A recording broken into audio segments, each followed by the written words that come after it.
구독과 좋아요는 사랑입니다. 여러분 반갑습니다. 말씀창고의 서현 목사입니다. 오늘도 시청해 주셔서 감사합니다.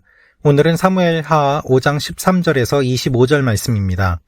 오늘 말씀은 블레셋이 이스라엘을 공격해 왔고 다윗이 블레셋을 물리치는 내용이 기록되어 있습니다.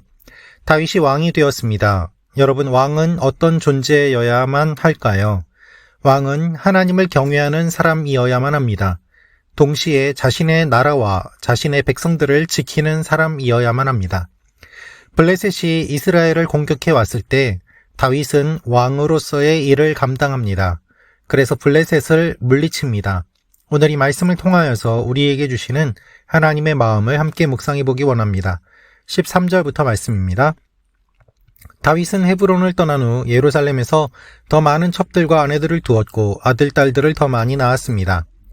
예루살렘에서 그가 낳은 아이들의 이름은 삼무아, 소밥, 나단, 솔로몬, 이팔, 엘리수아, 네벡, 야비야, 엘리사마, 엘야다, 엘리벨렛입니다. 이스라엘이 다윗에게 기름 부어 왕으로 삼았다는 말을 듣고 블레셋 사람들이 모두 일어나 다윗을 잡으려고 올라왔습니다. 다윗은 이 소식을 듣고 요새로 내려갔습니다. 블레셋 사람들도 가서 르바임 골짜기를 메웠습니다. 다윗은 여호와께 물었습니다. 블레셋 사람들에게 맞서 올라갈까요? 저들을 제 손에 넘겨주시겠습니까? 여호와께서 그에게 대답하셨습니다. 올라가라. 내가 블레셋 사람들을 반드시 내 손에 넘겨주겠다. 그리하여 다윗은 바알 브라심으로 갔고 거기서 그들을 물리쳤습니다. 그가 말했습니다. 여호와께서 내 앞에서 봇물 터뜨리듯 내 원수들을 치셨다. 이렇게 해서 그곳을 바알 브라심이라고 불렀습니다.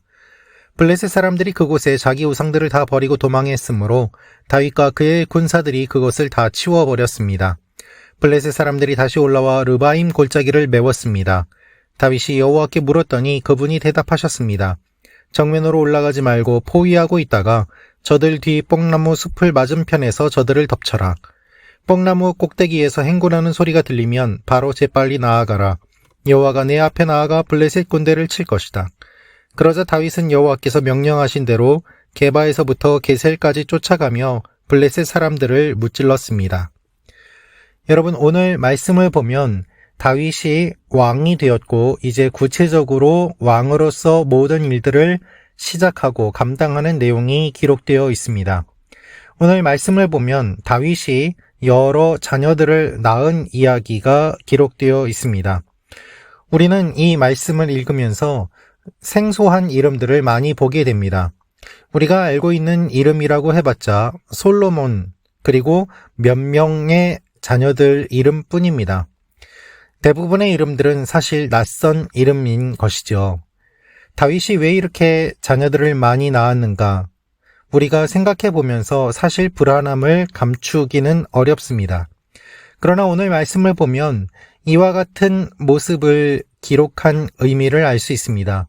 다윗이 자녀들을 이렇게 많이 낳았다는 것은 결국 다윗이 왕으로서 기반을 점점 더 다져가고 있다는 것을 반증하는 의미로 기록하고 있다는 것 말입니다.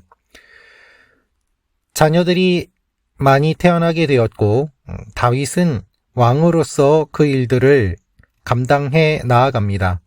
자녀를 낳은 것뿐만 아니라 왕권을 굳건히 하기 위한 일들을 하였다라고 성경 기자는 암시적으로 이것을 기록하고 있습니다. 오늘 말씀을 보면 그것을 알 수 있는데요. 블레셋 사람들이 이스라엘을 공격해 왔을 때 다윗이 맞서서 싸우는 이야기들이 기록되어 있기 때문입니다. 오늘 말씀을 보면 블레셋 사람들과 싸우는 장면이 나오는데 이것은 단순한 나라와 나라 사이의 전쟁이 아니었습니다. 다윗을 물리치기 위해서 공격한 것 또한 아니었습니다. 이 전쟁의 내용을 살펴보면 전쟁의 내용은 영적인 것이었음을 알 수 있습니다. 다윗은 하나님께 물어봅니다. 전쟁을 해도 괜찮겠습니까? 블레셋과 싸워도 되겠습니까? 라고 말입니다. 사울과는 대조적입니다. 하나님의 뜻을 기다리기 전에 그 스스로가 제사장이 되어서 제사를 드렸던 사울, 그와는 달리 다윗은 하나님 앞에 먼저 뜻을 물어보고 전쟁을 시작합니다. 그리고 하나님의 응답을 듣습니다. 하나님의 응답을 듣고 시작된 전쟁은 어떤 결과를 가져왔습니까? 승리하였습니다. 그리고 승리한 것뿐만 아니라 21절은 이렇게 기록되어 있습니다. 블레셋 사람들이 그곳에 자기 우상들을 다 버리고 도망했으므로 다윗과 그의 군사들이 그것을 다 치워버렸습니다. 라고 말입니다. 즉, 이방 우상들을 다 치워버리는 전쟁, 영적인 전쟁임을 성경은 이야기하고 있는 것입니다. 왕으로서 나라를 지키는 것과 동시에 영적인 거룩을 유지하고 이방 민족들이 영적인 혼탁함을 가져오지 않도록 다윗이 전쟁을 통하여서 지켰음을 이야기하고 있습니다. 그 이후에 블레셋 사람들이 다시 올라왔을 때도 역시 다윗은 하나님께 질문하고 하나님의 지휘에 따라서 전쟁하는 것을 볼 수 있습니다. 그래서 25절은 이렇게 기록되어 있습니다. 그러자 다윗은 여호와께서 명령하신 대로 게바에서부터 게셀까지 쫓아가며 블레셋 사람들을 무찔렀습니다. 여호와께서 명령하신 대로, 여호와께서 말씀하신 대로 다윗이 이 모든 일들을 왕으로서 했다는 것입니다. 왕이지만 자신의 마음대로 하지 않고 하나님의 뜻에 합당한 일들을 감당하며 하나님의 뜻에 맞게 모든 일들을 진행하였음을 이야기하고 있습니다. 그 결과 영적인 거룩함을 유지하고 계속해서 승리하는 것을 볼 수 있습니다. 여러분, 진정한 리더는 어떠한 사람이어야만 하겠습니까? 공동체의 영적인 거룩을 위하여 힘쓰는 사람이어야만 합니다. 하나님께 질문하고 하나님의 뜻대로 하고 그리고 싸움을 하더라도 영적인 의미를 부여하며 영적인 거룩을 유지하도록 싸우고 이기는 그 사람이 바로 진정한 리더입니다. 한 나라의 리더는 어떤 사람이어야만 하겠습니까?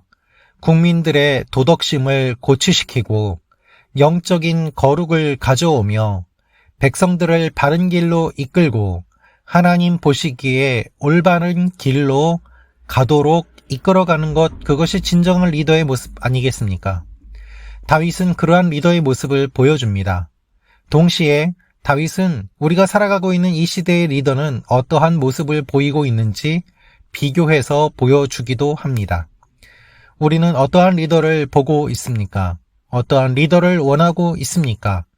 그리고 나는 어떠한 모습을 보이며 살아가고 있습니까? 사랑하는 말씀 창고 가족 여러분, 우리는 영적인 거룩을 추구해야 합니다. 우리는 부름받은 자로서의 사명을 감당해야 합니다.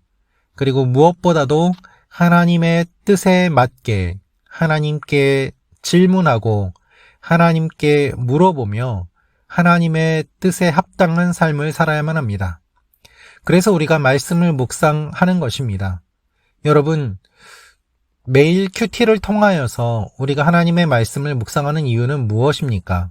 이것이 의무입니까? 그렇지 않습니다. 자발적으로 하나님 앞에 뜻을 구하며 조금이라도 하나님의 마음에 합한 일들을 하려고 몸부림치는 것 아니겠습니까? 의무가 아니라, 율법이 아니라 자발적으로 하나님의 사람으로 살아가려고 하는 그 모습이 말씀을 가까이 하고 큐티를 하고자 하는 열망으로 나타나는 것 아니겠습니까? 우리가 다윗을 바라보면서 우리는 어떠한 모습을 기대하고 기도해야 되겠습니까? 하나님은 오늘 이 말씀을 통해서 우리에게 많은 것들을 알려주고 계십니다. 사랑하는 말씀 창고 가족 여러분, 오늘 하나님께서 여러분에게 필요한 것들을 말씀해 주실 것입니다. 오늘도 이 말씀을 붙잡고 하나님 앞에 먼저 기도하며 하나님의 뜻대로 나아가는 여러분과 제가 되기를 원합니다. 우리에게 필요한 것들을 말씀해 주시고 구체적으로 알려주시고 승리할 수 있도록 우리를 이끌어 가시는 분, 그분이 바로 우리가 믿는 하나님입니다. 기도하겠습니다. 살아계신 아버지 하나님, 다윗이 하나님께 뜻을 물어보며 블레셋과 싸웠습니다. 그대의 우상을 쓰러뜨렸습니다. 주님, 우리가 영적인 거룩을 유지하게 하시고 이 땅의 우상들을 쓰러뜨리며 하나님의 사람으로 세워져 가는 일들이 일어나게 하여 주옵소서. 예수님의 이름으로 기도합니다. 아멘.